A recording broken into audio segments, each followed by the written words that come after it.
Everyone, hope you're well. Welcome back on this channel. Another installment of Revolutions, aka the playlist of the week, or past couple of weeks. I'd like to thank everyone for being here. Obviously, I'm doing this for the people who are watching as well. Recently reached 3,000 subs, which I don't talk about subscribers on this channel because it's just not relevant. Because it's just numbers, but YouTube has made me aware of that, and so I would like to thank everyone who's still with me and still enjoying my videos and commenting and interacting with me. And for me, it is first and foremost the interactions I have with people one-to-one, rather than just the likes or the views. It's more, if you stop by and if you wrote something and I talk to you back, then that's great. So thanks, and keep doing it. Most certainly, if you see something in this video that you think is interesting, or if I say something wrong, please correct me. And today I'm going to start with a bunch of electronic records. Why not? We are not Sunday today. Normally on Sunday I would play some classical music, but today is not Sunday. So we'll start with electronic music. I was just spinning this wonderful Michel Pev soundtrack, Lipstick. It's 1976 release on Atlantic Records. I think this is a record that can be had still for quite cheap, and it's a masterpiece of what would you call this? It's kind of progressive electronic, but it's more than that. There's some very sort of avant-garde kind of leanings on this record. Michel Pev, if you don't know, is one of the key figures from the 1960s through the 70s and the 80s in France. Is classically trained and decided to basically rebel against his family and make a career as a pop singer. His parents wanted him to be a classical musician, classically trained musician. And in the 60s, he had, his like late 60s and early 70s records are amazing. Notably, Polnareff's, his name with apostrophe S, is really worth getting. A masterpiece of progressive pop in France, 1971. But this record is a mishmash of electronic, disco, and as I said, slightly avant-garde. Side B is where it's at. It's called The Rapist. That's just the name of it. But there's a track called The Rapist. Well, the title track is really, it just dips in and out. It's a weird track. It's everything I like about electronic music, but it's like summarized in sort of like a package, a 10-minute package, and it's just really goes ebbs and flows. Lipstick montage is very good, beautiful as well. Second track, which is him playing classical piano interweaved with bits of disco and kind of a high energy type of. It's really strange but beautiful. I mean, you can get this record for nothing. I think you'd like it if you're into electronic music. Next, I revisited a record on International Anthem, the closest thing to silence, which is a collaboration between Ariel Kalma and Jeremiah Chiu and Marta Sofia Hona. It's a record I wasn't keen on to start with, but as time goes by, I find it more and more immersive. Ariel Kalma, who lives here in Australia, near Sydney, I think, is a French electronic composer genius, ex-member of the GRM in France, involved in avant-garde, music concrete, and the like, electroacoustic music, basically.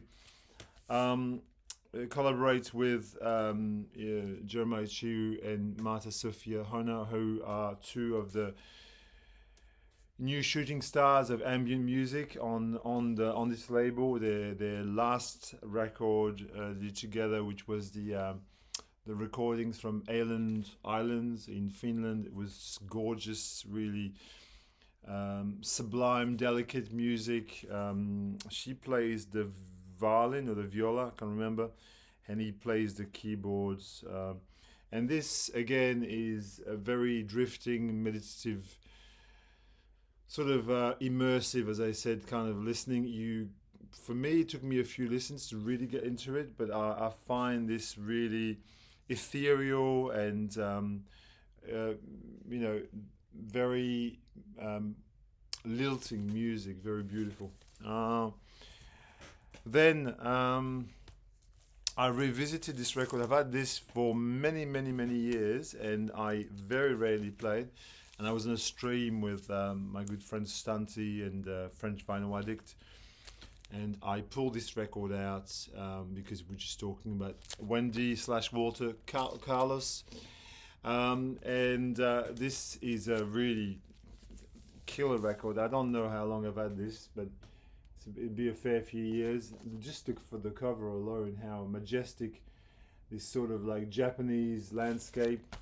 What we've got here is a piece of electronic, moody, progressive,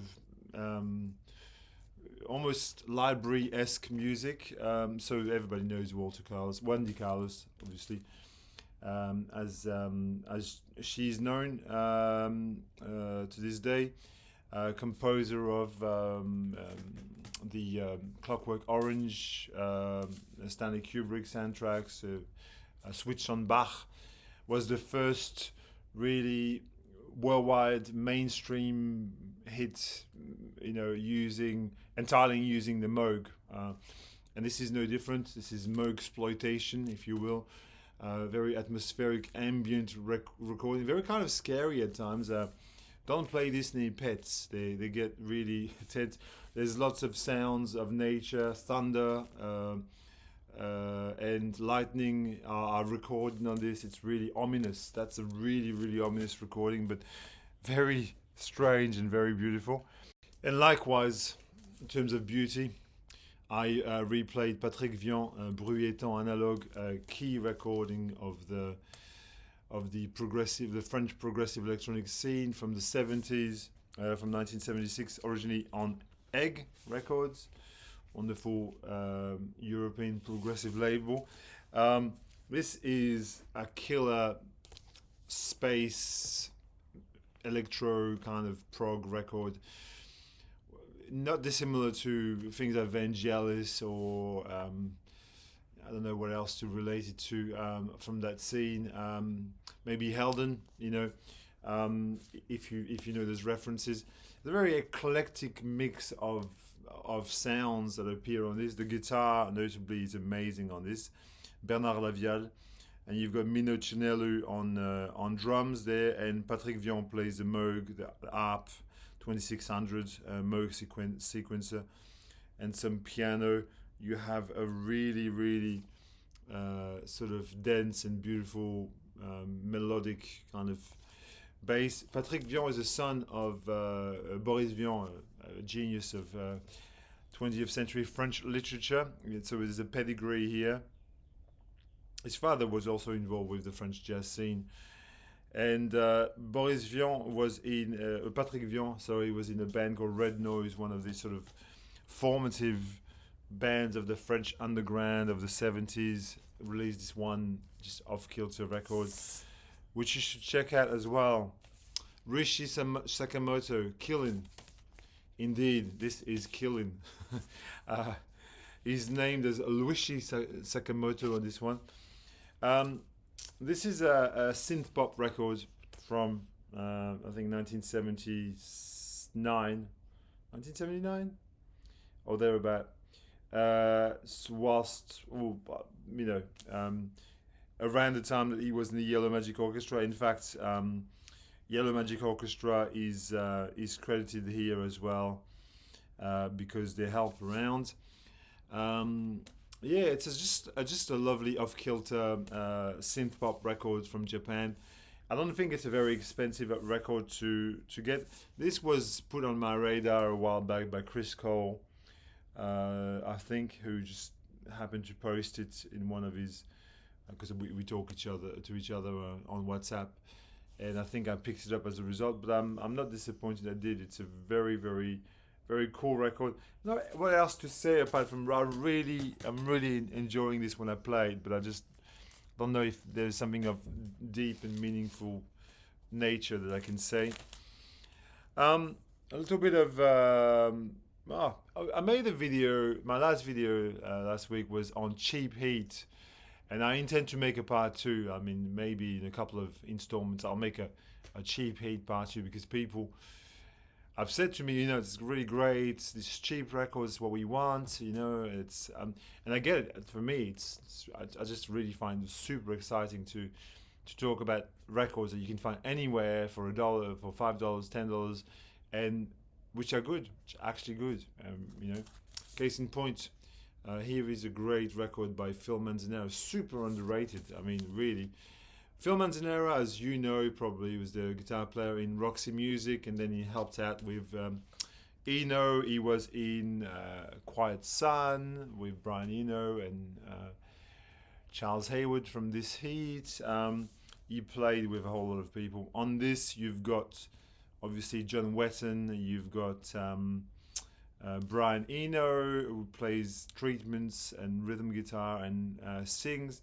Robert Wyatt sings on the notably on Frontera, the opening track, which is sang in Spanish, and it is really a wonderful opener to this record. Annie McKay from Roxy Music plays saxophone and oboe. So you got a really, really superb cast, and this is the sort of border between, I'd say, art rock, progressive rock. There's a little bit of there's a little bit of glam on there as well, because it is a Roxy Music record, all but in name. And you can get this for next to nothing from 1975. It's again a very eclectic recording, very, very sort of joyous as well. And this made me also want to play this record again, Roxy Music Avalon, their very last record actually. And in my opinion, one of their best three records in the discography. I think Avalon is up there. Like, this is just perfect pop, basically. Like, every song is just on point. You've got More Than This. You've got the title track, Avalon. You've got the main thing, just beautiful art pop, very kind of sleek ballads with, everything on there is just so accomplished. It was recorded at Compass Point in Nassau, which is the studio that a lot of those 80s luminaries used. 1982 on edition EG. That's cheap heat 101. If you see this record, don't hesitate. It's a banger. And it's funny because when I was playing this, and I also spun this week, which I never really play. There's a very little known obscure artist, Ain Marx Max, and his record Teenage Sex Therapist. A little bit controversial, you'd think. I don't know very much about Ain Marx. I can tell you that he's American.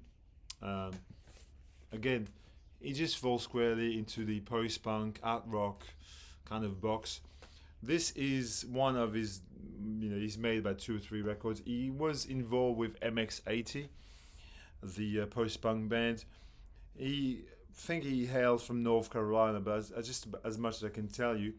And the album here was produced by Henry Kaiser, who is rock in opposition royalty. So, I mean, if you know anything about it. So you can imagine the sonic palette that you've got there between kind of a post-punk ethos and art rock kind of outlook, experimental in nature with some progressive leanings.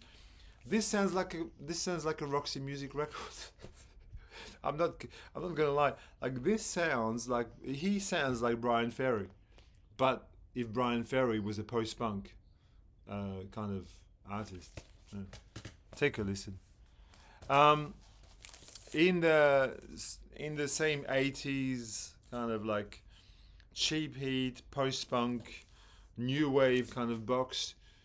Here is a great record, Chz Jenko. Here he is. He looks like he should be in Roxy Music as well, I reckon. Chz Jenko is the keyboardist in Ian Dury and the Blockheads, if you don't know. And a true genius, idiosyncratic as all get out. This is his like second or third record from 1981. You can find this for $5. I mean, I guess it's just a really cheap record. And some of the music is notably composed by Ian Dury. The lyrics, I would encourage you to listen to 30,000 Synths. It just tells you everything about this record. It's just really funky, post-punk, on the edge of disco and post-punk. There's a very joyful, kind of naive quality about his music. It's slick. It's got this, again, Roxy Music sheen, maybe a little bit, but at the same time, it's very naive. It's full of really cool, groovy synth. It is a bridge between Ian Dury and Brian Ferry, perhaps. Who knows? But I would recommend this record.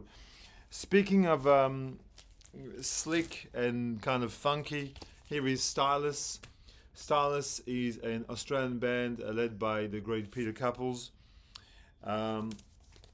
This is a record that you used to see in Australia quite a bit.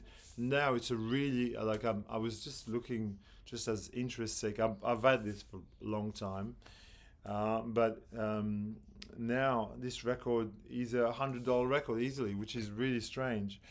But it's one of the best examples of Australian yacht rock, blue-eyed soul. It's got this kind of almost glammy, funky quality that shines throughout. Every song is really actually quite good. I was re-listening to this the other day because I just couldn't remember what it sounded like. But it's like an Australian version of Steely Dan and a little bit of Boz Scaggs and a little bit of, I don't know, Stevie Wonder, rolled into one package, like it's kind of what's not to love? Not cheap heat though. Okay, I want to change gears and talk about a little bit of folk music there. Here is a record that I just picked up a week or 2 weeks ago. It's a new addition to my collection. Leo Kotka, Circle Around the Sun. It looks like almost like a Fred Neil record, or a sort of is one of these like singer-songwriter records from the 70s, or Jackson C. Frank, or I don't know, one of these, even Donovan to a point. You look at this, and it's not far off. It is not an American primitive record. It is basically just a lovely folk record, a folk rock, folk record. And Leo Kotka's voice is lovely. I personally am a fan. I love his records. His guitar playing is obviously, that's what he's known for. But this is a really, really solid, beautiful. There's the title track, Circle Around the Sun, which is kind of magical. And there's a song called Easter in the Sargasso Sea, which I would recommend that you take a listen to. But if you like Fred Neil, for example, if Fred Neil is your thing, well, it's not a million miles away from it. It's just a beautiful record.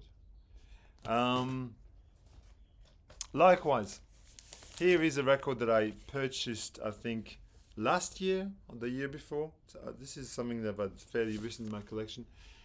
Is the Tim Harden 3 live in concert. So Tim Harden, as everybody knows, is one of the greatest American songwriters ever. You could put him in the same box as like someone like Tim Buckley, or again Fred Neil, or Leonard Cohen. Leonard Cohen is Canadian, but you know what I mean.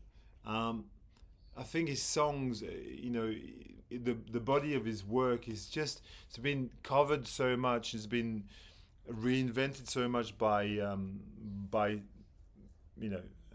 bands and various bands in the 70s. you could say that he has a profound influence, more influence as a songwriter than as a singer, I think, arguably. Now, if you ever come across this, it's live in concert, it's like a greatest hits of Tim Harden. But I think in some ways way better than the studio versions. These versions are just really to die for. It's good. It's got Misty Roses, The Lady Came from Baltimore, Reason to Believe, which is If I Were a Carpenter. Just every single song that made Tim Harden special. Black Sheep Boy, Don't Make Promises, Red Balloon, like so good. Has Eddie Gomez on bass. Has it's a band with vocals, piano, guitar, drums, clavinet, piano, vibes. Just really beautiful. From 1968 was recorded. So I was very highly recommend this. Okay, I'll talk about some jazz and then some Latin music, and then I'll stop. Okay. Here is a record that I revisited this week. New York Holding, Jackie McLean and the Cosmic Brotherhood. One of these great numbers on Steeplechase Records, featuring the great Michael Carvin on drums, and Renee and Jackie McLean. Renee McLean is the son of Jackie McLean, obviously. And, cosmic it is. It's totally off-kilter, kind of free jazz, but also very palatable. There's nothing scary about this music. It's free, but it takes you on a journey. It's very lifting, spiritual at the same time as being a little bit kind of furious at times. That came out in 1974. There we go. Here is a record that is also a new record, which I bought at the same time as the Leo Kotka, and this was a total blind buy. I didn't even listen to this, and it was not cheap. Like really, it was quite an expensive record, and I thought, just take a punt. I love Eberhard Weber. Okay, I'd never seen this record before. Maybe I'm too stupid to be to show records on YouTube. But ECM, I have a ton of ECM. Maybe it's time that I do another ECM video eventually.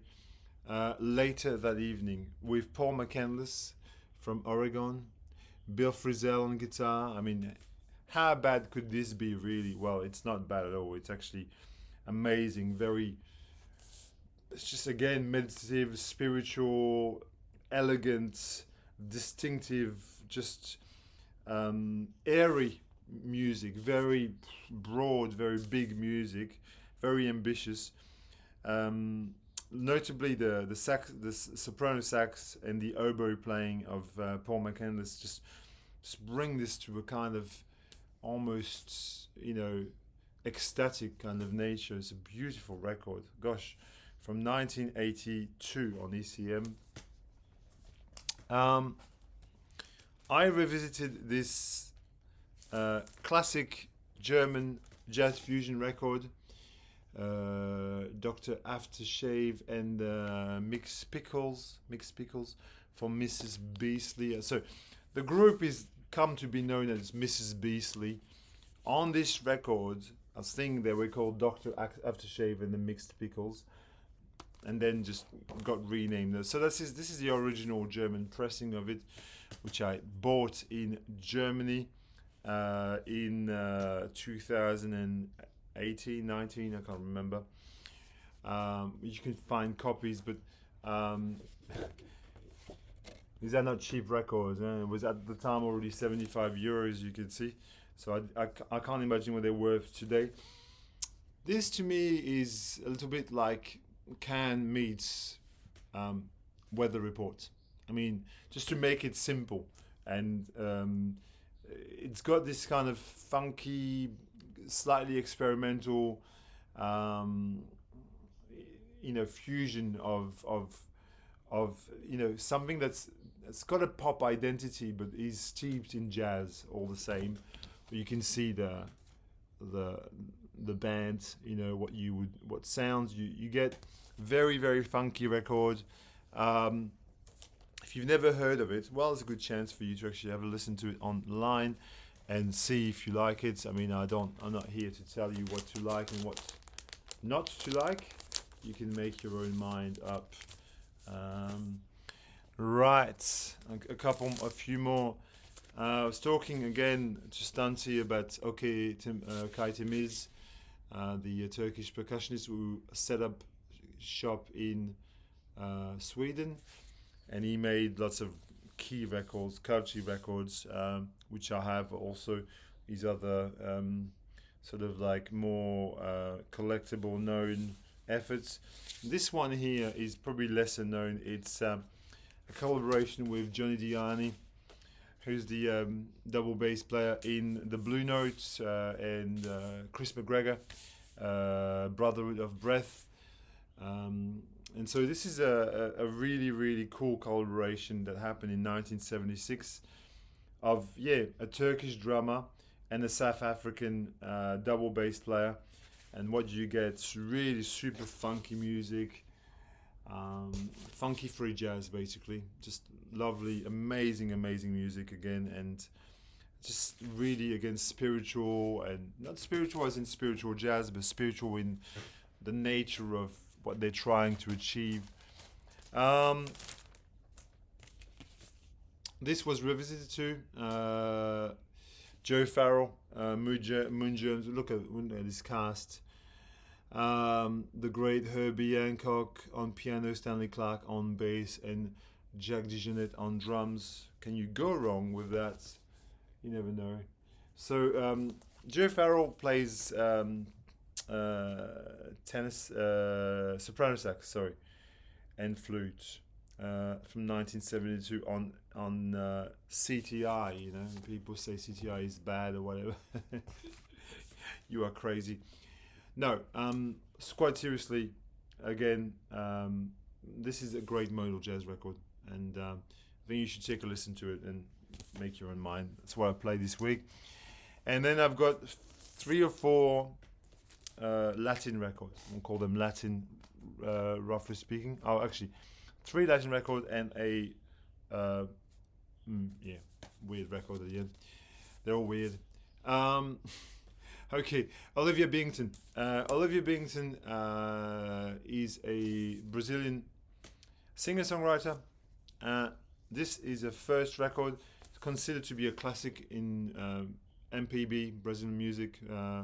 Brazilian pop music. Came out in 1979, 78, 79, I can't remember. She has a kind of Kate Bush, Kate Bush and meets Gal Costa kind of like attitude. I know I do a lot of these, like someone meets someone, but it's just to give you a bit of a sort of a idea without playing the record, because I can't play all these records. This I could probably put a little track on, because I don't think that would get blocked by YouTube, but some of these records that you can understand. I'm not going to put a Roxy Music record there on. It's I just can't. I'm going to I'm going to have to pay for it later. The first half of this is more rhythmic, I would say. It's got a sort of a more dynamic, rhythmic, typical Brazilian, percussion going to the fore. And the second half is more acoustic, more laid back, more stern. It is a classic MPB record, which I think not very many people would know about, but that's why I'm showing it to you, because maybe that that sort of piques your interest, and you just go, oh yeah, okay, I might listen to Olivia Bingington. Her name is Olivia Bingington. The name is not written there, but the record is called Corra o Risco, which I think means run a risk. But I mean, I might be wrong. I run a risk or something. Oops. Another CTI. I think it's a CTI record, or maybe it's just my impression. No, it's on Buddha Records. Sorry, but he recorded a lot of things on CTI. This is Seeds from the Ground by the legend percussionist An Anthem, who appears here with his wife Flora Purim, and with Meto Pascoal, who is like the Brazilian Frank Zappa, basically. This is an experimental, kind of traditional Brazilian. It's got a lot of traditional percussion, traditional instrumentation, and it is very psychedelic in nature. It's a very, very beautiful jazzy psychedelic record. It's the first Airto record under his own name, I think. Came out in 71 or 72. It's a delight. It's a worthwhile record to have. Here is one that unplayed for a while. Eddie Palmieri.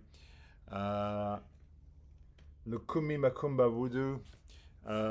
Is a promo copy or demonstration copy. I've had this for a long time as well. I don't know how long I've had this for, but in any case, it's a superb kind of Latin funk boogaloo record. I think it's all recorded in New York. It's got John Faddis on trumpets, Alan Rubin on trumpet as well, George Young on alto sax.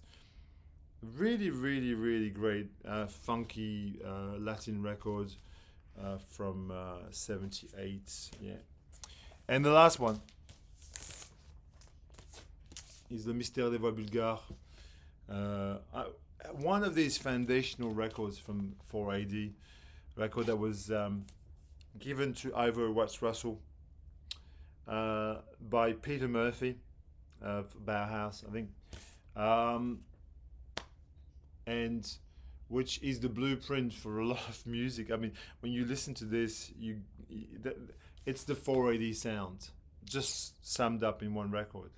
So these are women who are in a Bulgarian choir in Bulgaria, obviously, and sing those otherworldly, ethereal, like Gregorian-like chants. They're just, I mean, we talk about spiritual music. I mean, that's, and that was put out by 4AD in 1986 or something. And when you listen to this, I hear the Cocteau Twins, 100%. In this is like a Cocteau Twins record without all the effects and the guitars, and it's amazing. Okay, everyone, I've spoken enough. I hope you dig. Sorry if I didn't describe things really well, but if I turn you on to some records, just let me know, and then, take care. Love you all.